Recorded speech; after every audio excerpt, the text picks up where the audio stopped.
उस समय मैं अपने स्कूल में पढ़ता था। मुझे पढ़ाई से काफ़ी लगाव था।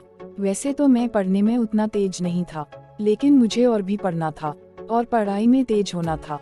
जब मैं नई कक्षा में गया तो मेरी कक्षा में एक लड़की आ गई। वह दिखने में मेरे लिए किसी परी से कम नहीं थी। उसको देखते ही मेरा मन तेजी से कांपने लगता था।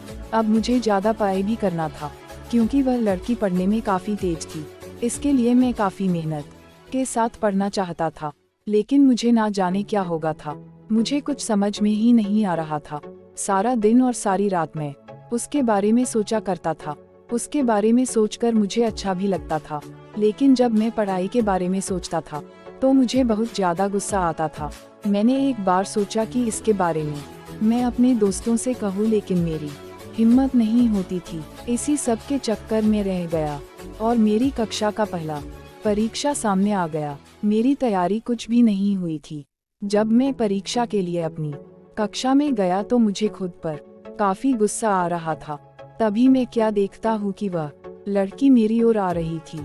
उसके चेहरे पर मुस्कान थी। वह काफ़ी खुश लग रही थी। यह देखकर मैं कुछ देर के लिए अपनी शरीर को हिला भी नहीं पा रहा था। उसको मुस्कराता देखकर मैंने भी मुस्करा दिया। तब तक वह मेरी पास आकर बोली, कैसे हो? तुम तो अपने कक्षा के टॉपर हो। हर टीचर तुम्हारी तारीफ करते हैं। मैं बहुत दिन से तुमसे मिलना चाहती थी, लेकिन नहीं मिल पा रही थी। परीक्षा का तैयारी करना था। तुम तो परीक्षा के लिए तैयार ही होंगे। मैंने धीरे से कहा, हाँ, मैं परीक्षा के लिए तैयार हूँ। इस पर उस लड़की ने कहा, बहुत ही अच्छा। इसके बाद वह आगे अपनी सहेली के पास चली गई। मैं बस देखता रह गया। अब परीक्षा के लिए प्रश्न पत्र मिला।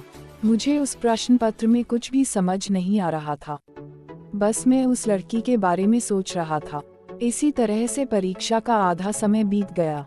तभी मुझे एक आवाज सुनने को मिला। वह आवाज मेरे पीछे से आ रहा था। जब मैं पीछे देखा तो वही लड़की अब मैं जमीन पर नहीं बल्कि आसमान की सैर कर रहा था। उसने बड़ी ही धीरे से मेरा नाम लेकर कहा, पेपर नहीं देना है क्या? अभी तक तुमने कुछ भी नहीं लिखा है।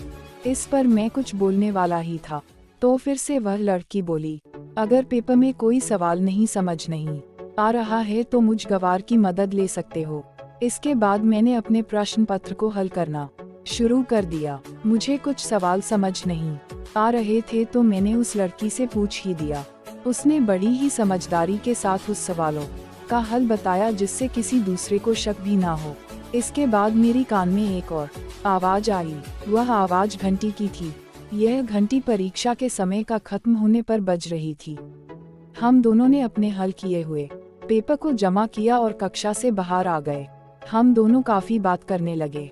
इसके साथ ही इस समय में हमें लंच भी करना था। हम दोनों ने पहली बार अपनी लंच को बांटकर खाया। अब मैं सोच रहा था कि मैं सपना देख रहा हूँ या यह सब हकीकत है। इसलिए मैंने उस लड़की से कहा, तुम थोड़ा मुझे चिकोटी काटो। इस पर उस लड़की ने कहा, क्यों? मैंने कहा, मुझे यकीन नहीं हो रहा है कि मैं एक सपना देख रहा हूँ या यह सब हकीकत है। इस पर उस लड़की ने बड़ी तेजी से चिकोटी कटा और कहा, क्या तुम मेरे दोस्त बनोगे? इस पर मैंने भी कह दिया, हाँ। अब हम एक दोस्त बन चुके थे। रोज हम काफी बातें करते और काफी समय एक साथ बिताते। हमारी परीक्षा भी खत्म हो गया और इस बार सबसे ज्यादा परीक्षा में अंक मेरा ही था। इसका सब कारण वह लड़की ही थी। तो दोस्तों, इस तरह से मेरी स्कूल की प्रेम कहानी शुरू हुई थी। मैंने जब तक स्कूल में पढ़ा उसके साथ ही रहा और कभी कोई टीचर भी हमें बुरा नहीं कहते या यह नहीं कहते कि तुम दोनों साथ ना रहा करो। यह इसलिए क्योंकि हम पढ़ने में अच्छे थे और हम दोनों एक लिमिट इतना ही पास थे।